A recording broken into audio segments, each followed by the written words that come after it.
Welcome to Craving the Heat, where desire takes the lead and every story leaves you wanting more. Don't forget to like, subscribe, and share your thoughts in the comments and keep up with our latest naughty stories. It started as something innocent, something I thought was purely about taking care of myself. I had been under so much stress at work, balancing endless projects, late nights, and the growing distance in my marriage. My husband, Adrian, had become more of a shadow in the house than a partner. He worked his own long hours, but even when he was home, it was like we weren't really together. We slept in the same bed, ate at the same table, but the conversations had dried into nothing more than pleasantries about bills, schedules, and the weather. So when my friend recommended a massage therapist she swore by, I agreed. I told myself it was just an escape, a way to release the knots in my body and maybe in my mind too. His name was Ethan. From the moment I met him, he was calm, professional, with a voice that soothed me before he even touched me. His studio was quiet, dimly lit, with lavender filling the air. Everything about it felt like a world apart from my reality. The first few sessions were nothing out of the ordinary. He asked about pressure, about any areas of tension, and I responded, politely letting myself sink into the silence. But over time, the silence between us wasn't just empty, it felt charged. Sometimes his hand would linger a second longer than it should on my shoulder, or his arm would brush mine as he adjusted a pillow beneath me. His touch was professional, yes, but something about it made my skin buzz. And I hated myself for noticing. One evening, after an especially draining fight with Adrian about how little we connected anymore, I showed up for my appointment with a heaviness in my chest. Ethan noticed immediately. He asked gently if I was okay, and instead of brushing it off, I found myself telling him more than I should have. I admitted that I felt invisible at home, that I felt like I could disappear and my husband wouldn't even notice. Ethan didn't judge me. He just listened, his eyes warm and focused, like I was the only person in the world who mattered in that moment. That session blurred the line. His hands felt different, not just technical, but intentional, moving with a care that seemed to see through me. At one point, when his fingers grazed the inside of my arm, a place so innocuous and yet so intimate my breath caught. He paused as if he realized it too, and for a moment, I thought he'd step back. But he didn't. His touch grew slower, softer, more deliberate. I closed my eyes, torn between guilt and a longing I hadn't felt in years. When the session ended, neither of us said what had just happened. But when he helped me sit up, his hands stayed on my back longer than necessary. We were too close, the air between us too heavy. He looked at me, and in that look was a question one I answered without words. The next session, it happened. He crossed the line, or maybe we both did. What was supposed to be about healing became something I can't forget, something I knew I couldn't take back. His hands didn't stop where they should have, and I didn't stop him. The room felt like it was spinning, like I was both outside of myself and completely consumed by the moment. When it was over, I sat there trembling, not from shame exactly, but from the realization that nothing in my life would feel the same again. I went home that night and looked at Adrian across the dinner table. He asked me how my day was, in that distant tone he always used, and I lied. I smiled and said, fine. But inside I was unraveling. I couldn't stop replaying the session in my head, couldn't stop thinking about the way Ethan had looked at me, like he saw me in a way my husband hadn't in years, and that was the worst part. It wasn't just physical, it was the emotional betrayal. The way I felt more alive in that dimly lit studio than I did in my own marriage. I told myself. It would be the last time that I wouldn't go back. But of course I did. Because once you've crossed a line like that, the idea of pretending it never happened is almost impossible. Every session after carried the same tension, the same mix of guilt and need. I knew I was playing with fire, knew I was breaking vows. That once meant everything to me, but I couldn't stop. Ethan wasn't my husband. He wasn't even supposed to matter. But he did. He mattered in ways I couldn't ignore. And the worst part was, I didn't want to. I don't know if Adrian suspects. Sometimes he looks at me like he knows something's different, but he never asks. Maybe he doesn't want to know. Maybe he's too far gone himself. All I know is that I can't forget what happened in that room. Can't forget how it felt to be seen, to be touched like I mattered again. And maybe that's what scares me most. Not the betrayal itself, but the fact that for the first time in years, I feel like I'm finally awake.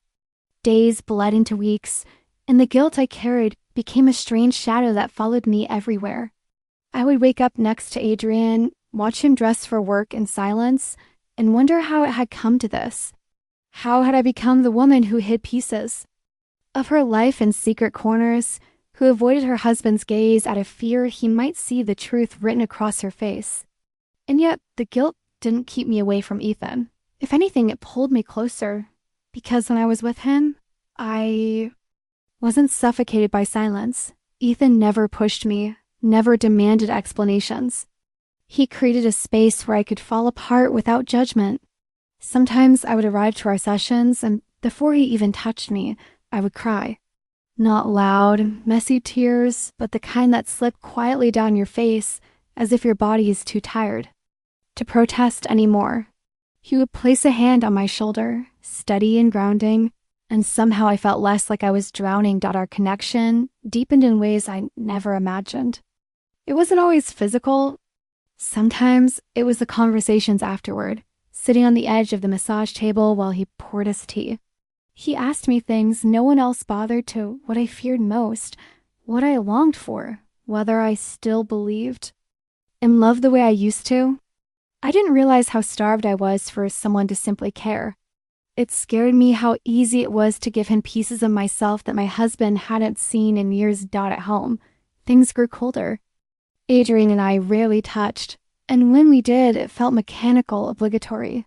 He was a good man, I reminded myself, steady, loyal in his way, but good wasn't enough anymore. I needed more than a body in the same house. I needed someone who looked at me and truly saw me. And Ethan saw me. One evening after a session, I lingered longer than usual. The lights in his studio were dim, music still playing softly in the background. I sat across from him, tea untouched in my hands, and admitted, I don't even recognize my marriage anymore. He didn't respond right away, just studied me with those steady, patient eyes. When he finally spoke, his voice was low, almost hesitant. You deserve more than being invisible. The words cracked something inside me. I leaned toward him, and without thinking, I kissed him. It wasn't the first time we had blurred boundaries, but this was different. This wasn't his hands moving over me in the name of therapy.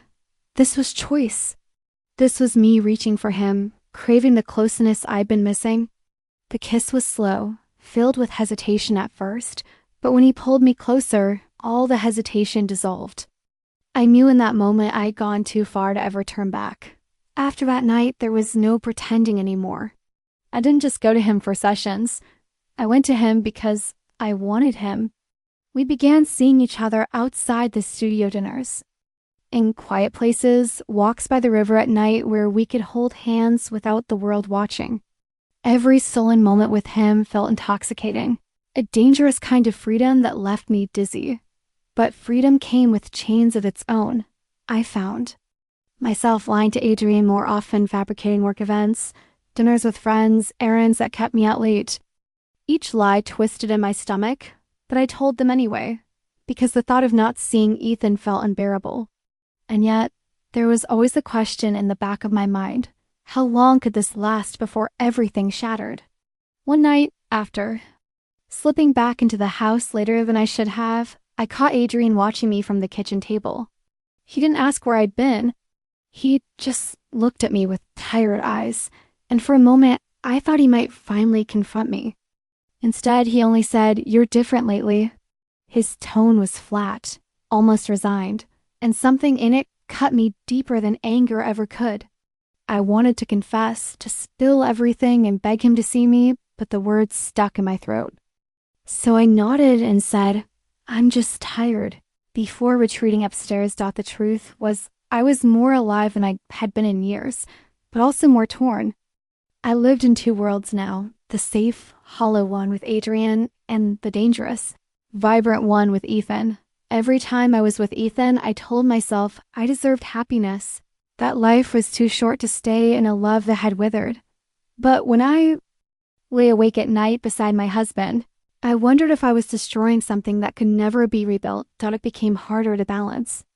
Ethan wanted more of me, and though he never said it outright, I could feel it in the way he lingered after we said goodbye, in the way his hand tightened around mine as if he feared letting go. He was falling, and so was I, but beneath it all was the unspoken reality I still wore a ring that tied me to another man. One afternoon after an appointment, he finally asked, "Do you ever think about leaving him?" The question hung in the air like a storm cloud. I opened my mouth to answer, but nothing came out. I had thought about it, of course I had, but saying it aloud made it real. I looked at him, torn between longing and fear, and whispered, "I don't know." His expression softened, but there was sadness there too. A sadness that told me he wanted an answer I couldn't give. That night, as I lay in bed beside Adrian, I felt the weight of the choices pressing down on me. I knew I couldn't live this. Double life forever? At some point, something would break my marriage, my affair, maybe even me. And yet, despite the fear, despite the guilt, I couldn't erase what had happened. That session, that first moment when Ethan's hands lingered, too long, had changed everything. He had crossed the line and I had let him dot now. There was no going back. The secret grew heavier with each passing day, pressing on me in ways I hadn't expected. Every text from Ethan felt like both a gift and a curse, a spark of warmth in my otherwise gray life, but also a reminder of the fire I was playing with. I had memorized the rhythm of Adrian's footsteps in the house, the way his car sounded when it pulled into the driveway, the times he was least likely to notice me sneaking glances at my phone. Living like this made me feel like a stranger. In my own skin, Ethan tried to be patient, but patience has its limits. One evening after I arrived at his apartment, he looked at me differently. His expression wasn't the familiar softness I'd come to crave. Instead, there was tension in his jaw, something restless in the way he moved. "I can't keep being just a secret," he finally said, voice low but firm. "I need to know if I'm just a distraction to you or if I really mean something." Ugh. Words cut through me. He wasn't just an escape, and he knew it. I cared for him in ways that went beyond desire. But admitting that out loud felt like tearing down a wall I'd been leaning on to stay upright. I touched his hand, squeezed it tightly, and whispered, "You mean more to me than you should." It was the closest I could get to the truth without unraveling completely. He kissed me then, a kiss that was less about passion and more about desperation, as though he needed to believe that what we had wasn't fragile fantasy at home. Adrian continued to drift further away from me without even realizing it. His work consumed him, and when he was home, his attention was scattered emails, phone calls, television murmuring in the background. Sometimes, sitting across from him at the dinner table, I wanted to scream. I wanted to ask why he couldn't look at me the way Ethan did, why he couldn't notice the emptiness growing between us. But I stayed silent, chewing food I couldn't taste, hiding the storm building inside me. The unraveling began in the smallest of ways. One afternoon, Adrian found a strand of hair on my jacket that wasn't mine. He turned it over in his fingers, expression unreadable, and asked casually where I'd been. I lied easily, too easily, and he seemed to accept it, though his eyes lingered on me a moment longer than usual. Another time, he asked why I'd been staying out so late, and again I fed him excuses that rolled off my tongue like rehearsed lines. He never accused me directly, but the questions became more frequent, laced with quiet suspicion. Ethan and I grew reckless. We stopped caring so much about where we met or how long we lingered. One night, sitting in his car by the beach, I laid my head against his shoulder and confessed how trapped I felt. He wrapped his arm around me and said, "You're not trapped. You just have to decide whose world you want to live in." His words terrified me because deep down I already knew the answer. I wanted him. I wanted the warmth, the freedom, the way he made me feel alive. But I also couldn't ignore the reality of vows I had once made, the life Adrian and I had built. The years of history between us. The turning point came unexpectedly. I returned home late one evening to find Adrian waiting for me in the living room, the lights dimmed. His phone was on the table beside him, and my heart dropped when I saw the glow of a message thread on the screen. It was my phone he had. Gone through it. My chest tightened as I realized what he must have seen. He didn't shout. He didn't throw accusations. He simply looked at me, his voice calm but breaking at the edges. How long has this been going on? I stood frozen, every excuse I'd rehearsed collapsing in my mind. The truth spilled out before I could stop it. I admitted everything. First session, the moments that blurred into more, the feelings I couldn't control. With each word, Adrian's face seemed to harden, the lines of betrayal carving deeper. When I finished, silence filled the room, the kind that suffocates more than noise ever could. He didn't touch me, didn't beg for explanations. He simply rose, walked past me, and went upstairs without another word. I stood there for what felt like hours, shaking, replaying the look in his eyes. It wasn't rage. It was something far worse. It was the quiet, hollow recognition that the woman he thought he knew no longer existed. In the days that followed, the house became unbearable. We barely spoke, circling each other like ghosts. I found myself at Ethan's more often, but even there, guilt clung to me. Ethan tried to comfort me, tried to convince me that this was the start of a new life, but I couldn't shake the image of Adrian's face that night. I had broken something that couldn't be repaired. The strangest part was that even in the wreckage, part of me felt relieved. The secrets were no longer hidden. The lies had been stripped away. I no longer had to pretend I wasn't already living two lives. But relief wasn't the same as peace. I had destroyed one world and stumbled into another, unsure if it could ever truly hold me. Sometimes, late at night, lying beside Ethan, I would wonder if the happiness I craved was ever real or just an illusion born from loneliness. And in those moments, I understood something I hadn't before. When lines are crossed, they don't simply vanish behind you. They remain etched in the ground, a reminder that once you step over them, there is no going back. Adrian didn't move out right away. For weeks, he stayed in the house, sleeping in the guest room, barely acknowledging me except when it was absolutely necessary. The silence was excruciating, heavier than shouting ever could have been. I wanted him to rage, to slam doors, to break something, anything that would release me from the weight of his quiet devastation. But instead, he carried himself like a man who had already mourned what we once were and was simply waiting for the formality of an ending. The distance between us grew so vast that even walking past each other in the hallway felt unbearable.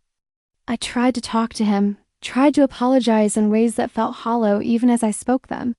He would nod or sometimes just stare past me as though he were already looking at a future where I no longer existed by his side.